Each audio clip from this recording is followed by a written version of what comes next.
Hello and welcome to Badgers Basketball Battlestar Galactica. I hope everyone just enjoyed one of, if not the best, sporting weekends of the sports calendar. I know I did. I was up in Algoma enjoying some time with some friends and enjoying the local awesome scenery that is Algoma, Wisconsin, Northeast Wisconsin. As a reminder, you can follow us on Twitter and YouTube at Badgers Basketball BG. You can send any emails with questions or anything of that nature to badgersbasketballbg@gmail.com. And if you can like or subscribe to whatever podcast or um, viewing medium, I guess you could say, for this podcast, I'd really appreciate it. Moving on, the Badgers are still playing basketball. They are still continuing their season. It is March 20th. And while it's not in the tournament we prefer, it's still fun having a team to follow and have some games to watch. So with that sense of optimism and bright attitude, we'll say, let's get into the show, all right? So first for dinner this week, I was debating between two players, but I decided to go with Stephen Crowell, largely because I'm hoping, a spark for his development or confidence as a Badger basketball player. You know, the excuse me, the Bradley game, I had to actually do a little bit of digging. And just a pure points scored, I think this is the most dominating performance from a UW big man since Ethan Happ versus Marquette, which in a loss in 2018, he had 34 points. And before that, I mean, maybe since I know Frank Kaminsky had the record at 43, but you had to find probably one of his games where he just went off in a tournament or something. But I can't remember the last time, a Badger forward or center just absolutely carried a team like Stephen Crowell did. So that was super fun to see. Me and buddy were at that game. And first of all, the the tickets that are available through the NIT are awesome. I've been tweeting some of like the pictures from my Twitter account. You can hear a lot, you can see so much more. Whoever has these season tickets, I've been sitting in the last two games. I'm super jealous. And if you're one of the people that show up and aren't making noise, which we'll get more of that in a second, I'm a little upset with you. But anyway, he went 5 of 7 from three, which is humongous. And at one point, I think Jeff Patrikas tweeted this, but I noticed it on the court when he hit, I think his second or third in the first half. It was the bank shot in near the end of the first half, and one of their guards kind of just put his arms out and kind of looked at Stephen Crowell with his face as if to say, like, "Are you kidding me? Like, what is going on?" And for those that don't know, like Stephen Crowell is shooting 28% this year. So from their scouting report, I'm sure they just saw that and said, you know, you can't let him just take all the time he needs out there, but we can, lay off. But one of Stephen Crowell's kind of strengths coming in as a prospect and that he's shown at times in his career is being a decent shooter. He's got a good release. He just hasn't hit, his last year, his first year is getting significant playing time. I think he shot near 32%. This year's at 28. I think putting on him on a muscle he has since he's gotten here, I think it's just taken him, some extra time to kind of keep that consistent. So again, if this is a game that kind of, serves as a sense of a boost of confidence or just kind of, gives him kind of that spark, so to speak, to keep that improving, that would be huge, because this Stephen Crowell dropping in 36 is not going to be the norm. But as I said, if this is a confidence builder for Steve, something that kind of like, opens his eyes, that could be huge for us, both from a scoring mindset and maybe continuing to improve that shooting stroke. As for the Liberty game, it gets more specifics once we get to that. He started off hot as well, just going to work down low. And then obviously he had a moment that wasn't ideal. He even said so afterwards. I got the exact words, but he did say how he kind of regretted the contact, we'll call it, against Liberty.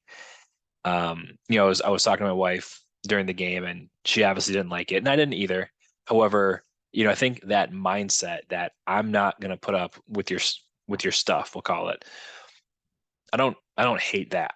Again, I don't condone what he did. That is not a good thing what he did. But I think that general mindset of, I'm not putting up with this nonsense. Like, I'm better than this. Get off my back, so to speak. That's that's the kind of Stephen Crowell that can be a force in the Big Ten. Moving on to the actual games we played. Like I said, first we played Bradley. The that was a game where at the end of the first half, like I thought to myself, I've seen this before. I've seen Wisconsin do some good things, but also let a team stick around a little bit too much. And then the second half kind of becomes like, well, we'll see what happens. That was not the case with Bradley. The first half we allowed 35 points. Second half we allowed 27. I think in the first half we weren't playing bad defense, so to speak. Although I would just get back to something I've kind of said in a handful of other podcasts so far this year. We weren't on the defensive end controlling their shot selection. They were getting, like I mentioned kind of before in last week's show, that they're a pretty good 2-point shooting team. They're an efficient shooting team. And we were letting them get the looks they wanted, the way they were comfortable. And that was kind of letting them like stick around. Second half, though, we did a much better job, putting them in spots that we wanted them to shoot, putting them in spots that we knew weren't going to be efficient for them, many more contested shots. And, I think in part, you could say it was, I don't know if I would say like better help defense, but it was kind of that mindset of like, are you in the right spot or are you actively, affecting this game? And I think the second half, they did much more of the latter, which was fun to see. Another big part of this game, and I mentioned to my buddy after the Bradley game, I don't know if this is a joke, but if it is, I don't think it's funny. But our free throw shooting to finish the season has been fantastic. I did some looking because I saw a tweet again. I think it was Jeff Patrikas who tweeted it. Since our win versus Michigan on February 14th, so including that game, Wisconsin is 115 for 149 from the free throw line. So it's just over 77%. And there are two games in there. I think it was the Ohio State and Iowa game. We shot 11 for 18 against Ohio State and 10 for 18 versus Iowa. So there's two, definitely sub is 11 for 8. I should know that. But, sub 70%, barely over 50% games in there, and we are nearly 80%. I started wondering to myself, like, how many more games would we have won if we would have shot 77%? And I stopped because it's just not good for my mental health. So glad they figured it out. I'm sure it's good for the team too. Like, this is something they can carry into next year after their struggles for most of the season. Let's see some other notes from Bradley. Only 3 turnovers. And again, this is a team, for some of the struggles I've had this year, turnovers have not been one of them. And for a team with some inexperience, with some youth, that has been a good sign. And I don't care who you play, 3 turnovers in a game that's impressive. Especially if you're having a game plan, we're having a lot of contact down low in the post. There's a lot of opportunities where they could have doubled or tried to dig the post. We don't let that happen. We also had I think an all-time reaction from Greg Gard. So in this game, Connor was taking some shots. They weren't going down. And at one point, I think it was in the second half, Connor took a shot that was, we'll say, rushed or forced. He was kind of in transition and he took a pull-up 3. And I don't even know if anyone else in the offensive end in cross half court. He was best case scenario 1-on-3. And so Gard wasn't happy. And I just remember about 2 possessions after that shot happened, there's finally a dead ball, and Gard is like a step or 2 on the court. And he's just like staring Connor down. He's like, Connor, he's just looking so upset. Connor didn't walk over anything, but he kind of looked over, and I just think Gard wanted to know he wasn't upset. To Gard's credit, though, he kept Connor in the game. So I think that's a definite difference between Gard and Bo. I just, I thought that was humorous from a person who spent some time coaching myself. I can only imagine what was going through Gard's head. So obviously for that game, Stephen Crowell was 5 for 7 from 3. And I think for the game, we finished 8 of 25, so 32%. So as a team, 32%. Like I said, 33 is kind of the minimum you want. So we didn't shoot the ball well. It wasn't terrible, However, if you remove Stephen Crowell, didn't shoot the ball well. So even though without that kind of poor shooting, I thought this was a classic UW win. We for 40 minutes decided we're going to put in the work, and we're just going to outlast you because we're a more disciplined team. We're going to take what you give us because, like I said, they could have doubled or tried to like dig out of the post, but I mean, shoot, if you're not going to, we'll just keep feeding the post. It was kind of like that Minnesota game, that second one in a lot of matters. Like we were just carving them up the inside. So until they stop it, keep doing it. And then the defense followed through, and that kind of gave us the comfortable win. And I think even though a lot of the scoring did come out of the post, I think we got to give the guards credit for their kind of continuous attacking mindset. I think all the free throws we shot, that came from us being aggressive. And honestly, like their defense had to stay honest, because it wasn't just walking down and throwing them on the post and waiting. Because we had that aggressive mindset and those cuts and movement, that really helped. I think this is kind of a counterintuitive thing to say, but if a team wants to improve one aspect of the game, maybe it's post play, maybe it's outside shooting, maybe it's free throw, whatever it is, oftentimes that improvement will come from a focus and an improvement from like other parts of their game, right? Because if you just say, oh, we want to score more in the post, and if the only thing you do is throw the ball in the post more, it's kind of easy for the defense. Because our guards were staying active, that kind of, I think, gave us this nice balance. So I know Steve kind of was the star that night, but shout out to Connor, Chucky, Max, because they did their work as well. I think Chucky had 5 assists that game too, so a shout out to them. All right, and then we had the Liberty game on Sunday. Which first I'm gonna list off some similarities of those two games and those two teams. First of all, both of these two games will be quadrant 2 wins. Liberty is 44 in the net. Bradley is 72. So a quad 2 win. I mean, it's not quad 1, but that's a good victory on your resume. Both of these teams won their conference in the regular season. Excuse me. Bradley won theirs outright, and excuse me. And Liberty shared theirs. Both teams lost in their conference championship games. Liberty lost just by 1. Bradley got beat by quite a bit. I think it's like 15 or 20 or so. So in short, like these teams could have been tournament teams. And if we're just being very blunt, these teams, I mean, they're just as good as some of the teams that have probably won games in the tournament. Okay. Now they didn't make it. So I'm not going to sit here and say that these are like extremely tough games that Wisconsin's playing.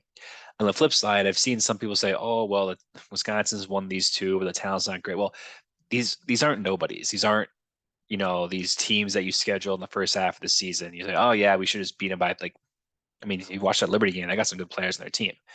Like these would have been, had they won their conference tournaments, in that 11 to 13 seed range, like, and we got a 15 seed in the Sweet 16, got a third that Furman beat Virginia. So just kind of keep that in perspective. And then kind of lastly here, the crowd in both games was freaking awesome. Liberty had more people. I think they were, I don't know if they got to 11,000, definitely over 10,000. And I think Bradley, late Tuesday night, short notice, that was only around like 4,000. Even though with those numbers, though, like especially the Liberty game, that crowd was fantastic. I think Greg Gard, let me pull up Greg Gard's quote here. This is just part of his quote, but he said, and this is for the Liberty game. He said, if you were here and you don't have a season ticket, get on the season ticket list, because we've got to get you in here more often and have the atmosphere all the time. So I'll also have a quick plug, because me and my buddy got season tickets this year, and it was been awesome. However, we live in Madison. We can get to the stadium relatively easily. One thing I would do if you're someone that wants to go to more basketball games, the Wisconsin ticket office, their athletic site, they will have, once kind of season tickets go through, they kind of release in, I want to say September or October, I think. They kind of release like, oh, here are all these single game tickets we have left. They put them on sale, and you can buy them at face value. So that's what I used to do before I got season tickets.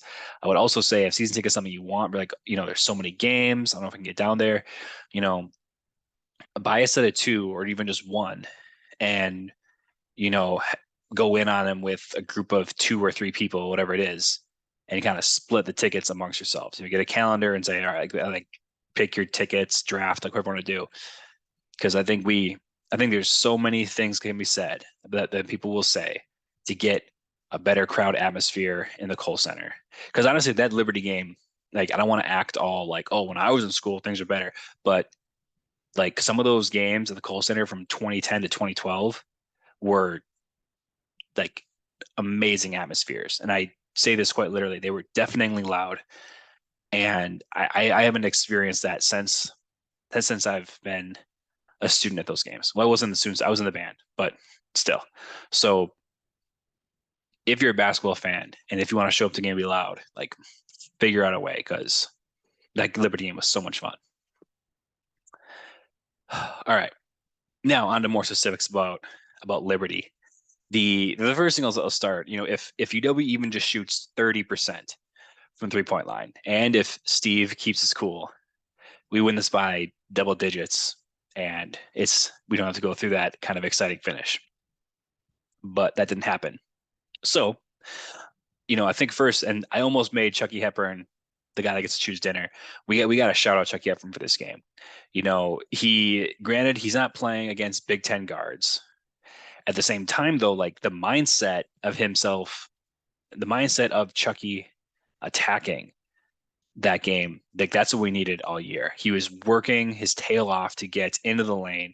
He was working his tail off to get to these spots on the floor, whether it was him posting up or just being able to get a good look at the rim. And he had a career high, I think it was 27, and he didn't make a single 3-point shot. Like, granted, his last one, I swear, would have to be 3/4 of the way down and still didn't go in.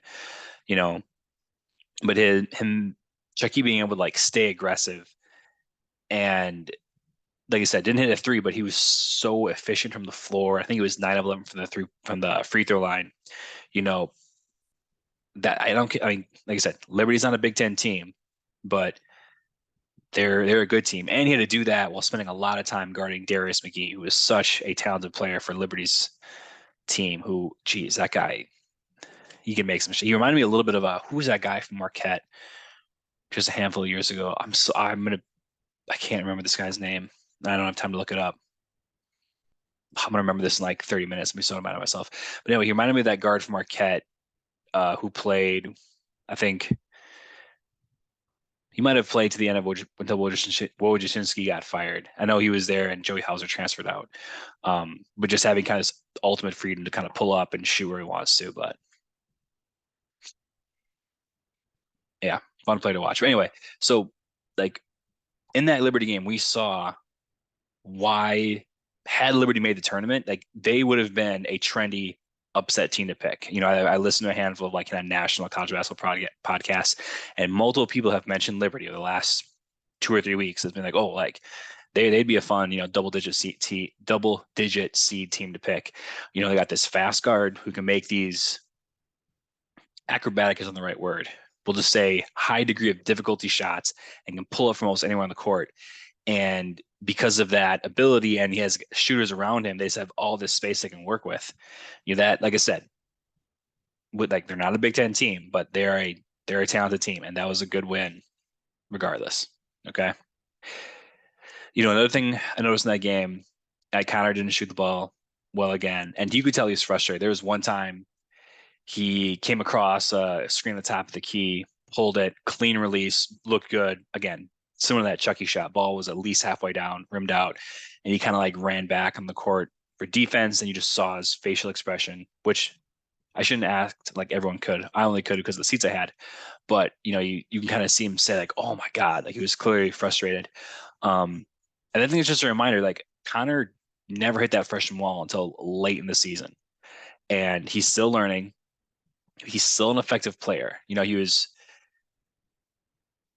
like I said, he is missing these shots that made early in the season. However, his ability to score from two has been a very pleasant surprise in the second half of the season.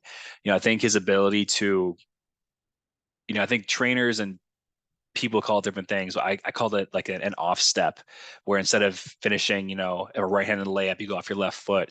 He'll go off his right foot quick at the end to get a shot off, to kind of mess with the defensive player's timing to not get the shot blocked. And he goes in there sometimes, made a couple layups against Liberty, who will attack the rim, and there's a defender right in his face, and he either takes the contact or he kind of like very smoothly, whatever that word, Howard, I don't know if that's a word. He kind of smoothly is able to kind of like finish around him. So I think we got to be happy that Connor still affected the game in other ways besides shooting from three. He had 5 rebounds, no turnovers. And he even defended that McGee a couple times on switches, and I thought he did a relatively good job. So, you know, Connor's frustrated. I'm sure fans are frustrated that some of these threes aren't falling. We also got to recognize that for a freshman to still kind of have that mindset to, like I said, positively affect the game is a really, really good thing. All right.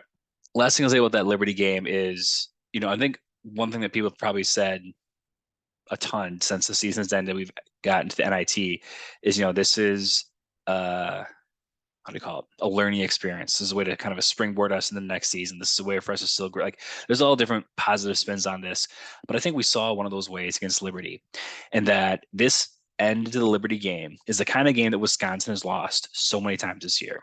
I would argue both Northwestern games, the Nebraska game, the Michigan game the second time around, Michigan State, Wake Forest, Purdue, and Rutgers all were very similar to this game in that, we have this close game at the end. However, we weren't winning at the end. We had to get the lead back once or multiple times. I think when Max Klesman hit the one and only three of the game, we were down. I think we were down two when he made it. We went up one. We were down three when he made it. We tied it up. At one time we were down. I think it was 61 to 54, and I was like 2 minutes and change left. And I just remember like looking at the clock, and I think Liberty even had the ball, and I thought to myself like, oh boy, this might not go well. You know, but our defense, which deserves a massive shout out, they got stops at the end of the game. Like I think I saw one place the last 15 shot attempts Liberty had, they went 3 for 15. Which again, if we had that kind of defensive finish against some of these other games I listed, multiple more wins. And I think some of that is we got to. It was obviously both a team effort, but also there's so many individual efforts that made it possible. Tyler Wall, who kind of struggled with I forgot the guy's first name, but 22 Road, I think his name was. He had a handful of open shots, a couple nice takes, and Tyler Wall did such a nice job kind of down the stretch, whether he was on a switch or guarding the guy on his own, not letting them get a good look, and not allowing them to get a clean shot kind of down the stretch. Carter Gilmore had some fantastic defense, especially in the last possession to kind of like wall up, get tall, get long, and kind of contest McGee's layup attempt. Chucky and Max spent most of that game guarding McGee, and even Connor had a couple possessions, as I mentioned. So their ability to kind of lock down at the end was key to this. Kamari McGee had a kind of picked one of their guards' pockets, forced a jump ball, and gave us possession. That was a big play down the stretch there. So, we're a team that's not going to get a lot of block, a lot of shots, won't get a lot of steals, but like we forced them to not get a lot of shots that like down the stretch, which was key to us kind of getting that win. And one thing I don't know if this is something that's been consistent because again, have never been this close before, but the amount that this team was communicating down the stretch was really fun to see. This both on offense and defense. It's something I haven't noticed watching on TV or watching from the third level. So, if that is a kind of improved thing, fantastic. If it's something that's been going on for a long time, then like I said, I haven't been in a position to notice it, but there's another cool thing that I noticed. All right. And with that, we play Oregon Tuesday, which is I'm recording this on Monday night. So we play Oregon tomorrow night. I'm gonna take a quick water break here.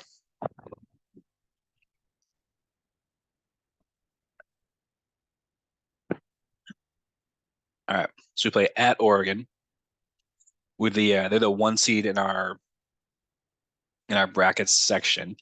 And again, first thing I did, just like kind of Bradley and Liberty, that looked up how they do or how they've done against other tournament teams. And this season they were 5-8 versus tournament teams, which those included some ugly losses. They lost against UC Irvine, lost against Utah Valley, who Utah Valley is still alive in NIT as well. And at one point they lost to 20. They lost by 27 to a kind of a below average Colorado team. To be fair, they have had some injuries earlier this season and kind of had to kind of partially turn their season around once they got back from those injuries, and they finished the season 7-4, including a couple wins over USC and Arizona State, which are tournament teams. And I think they beat Arizona at one point earlier this season as well. So like they're by no means they're the ones in their bracket. the NIT, but so not they're not a terrible team. Um, they're not a fantastic 3-point shooting team. As a team, they're a bit over 32%, but we can't say much ourselves because we're on an unbelievable cold streak as a team. And unlike us, their second half of the season, they're shooting better than the first half of the season. So I don't know how much that's worth, but just something I noticed. This team is very guard heavy. However, they're deep at the center or forward positions. Their leading scorer, in fact, is their center, Dante Infali. I think that's how I pronounce his name. Although he did get dinged up in their last game. He didn't play as much. I don't know if he's going to be playing tomorrow night. And then that's a guy who's had 0 3-point attempts for the course of the season. He's a big, strong dude and is looking to do his damage inside. As a team, they average about 5 blocks a game, which I thought might have been a little more considering the amount of kind of length and height they got at their center and forward positions. Um, I watched a little bit of their game against UCF on Sunday, and their bigs can get SWAT happy. So if Tyler Wall and Stephen Crowell had a couple pump fakes there to their scouting report, that might pay off some dividends. I know a little bit about the offense these guys run only because the last couple of years I coached, one of our sets was kind of the Oregon base set. Now, granted, college teams kind of have more changes to their offense just because of who they recruit. But this kind of Dana Altman, who's their head coach, what he would like to do is ideally their guards are going to be looking to constantly attack and kind of dump it off to their bigs to get easy looks. If Dana Altman has a team that would be perfect for him, it would essentially be a track team, which is kind of ideal given the school he's at. But I remember earlier in a podcast this season, I mentioned that at the end of the day, basketball is you want to create a closeout, and that's what Oregon wants to do. They want to create a closeout and attack off it, and keep doing that until they get as good a look as possible. One thing this team does do that I haven't noticed before from an Oregon team is they run some like high-low action. So and Michigan did that, tried to do that a little bit against us the first time we played them, and they got 2 or 3 quick buckets from Hunter Dickinson, and then Greg Gard called the timeout, and that didn't work the rest of the game. So I'm hoping that could be something we can kind of eliminate right away. Although I do think that is a kind of set they run to kind of get them some offensive rebounds, which is something they do a really good job of. Excuse me. So kind of saying all that, what I'm looking for here is on the offensive end, I'm curious if they're going to be ready for Stephen Crowell. His first question is like, can he continue this success against a more physically gifted opponent? Because if he can, that bodes awesome for us next year. But I also I have a hard time believing we're not going to get some open looks. So can we make some of them? We don't got to shoot 48%, but it'd be nice to have a decently solid 3-point shooting game. On the defensive end, we can't let their penetration give them easy looks. So I guess how quick and efficient will our help defense be? If we have a game where we have some defensive miscues or miscommunication, that's going to lead to some really easy shots for Oregon. And they're not in the tournament, it's not a great team, but they're also not a bad team. So this is not something we can afford to give them. And Oregon's going to want to have a quick pace. Usually this year, they're a little slower than what they have been in past years, but they're still quicker than us, which isn't saying a ton, but still, just based on the amount they're going to attack, it's just something we got to be ready for. As I mentioned, if we give up too many easy looks, that's just going to kind of fuel their attacking mindset. So if we can really force them to kind of play more through passes instead of constant dribble drives, that'd be a victory for us.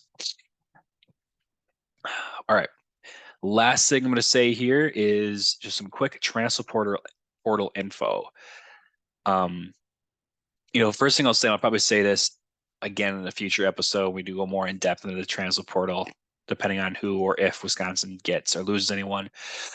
Excuse me. But the transfer portal started in October of 2018. So essentially after that 18-19 season would have been like the first year where it was really like in use. In that first season, we had no one leave and no one came in. Following season, Kobe King left, albeit that was in mid-season.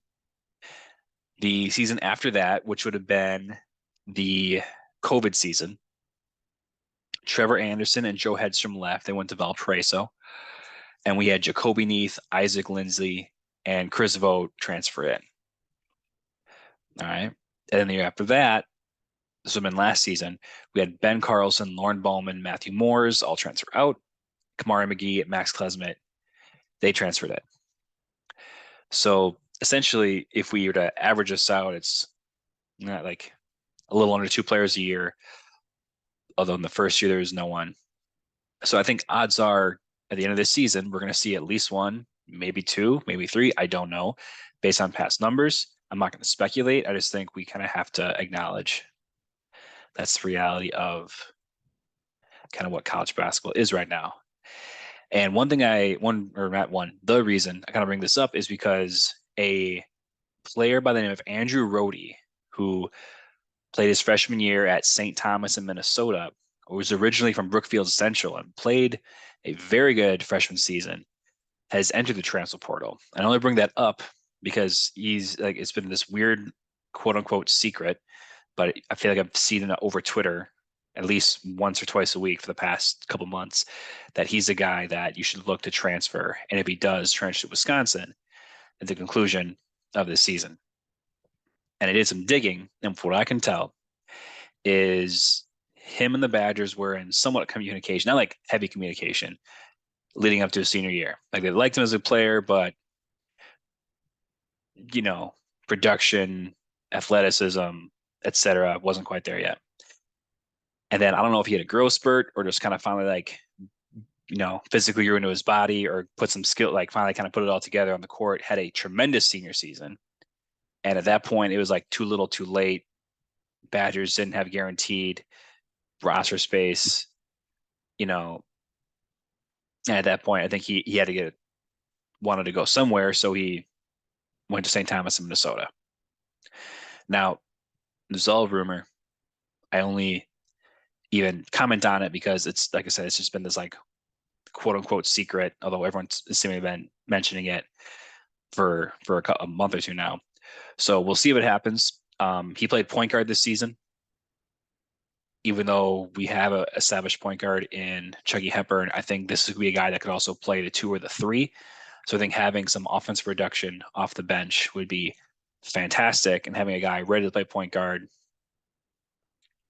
down the stretch would be a huge bonus for Wisconsin. So we'll see if anything happens.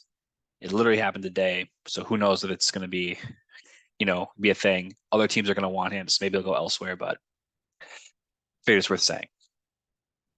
All right, that's it for me tonight. I'll be excitedly looking forward to tomorrow's game against Oregon, and let's hope Wisconsin continues their basketball season for another week. Bye, everyone.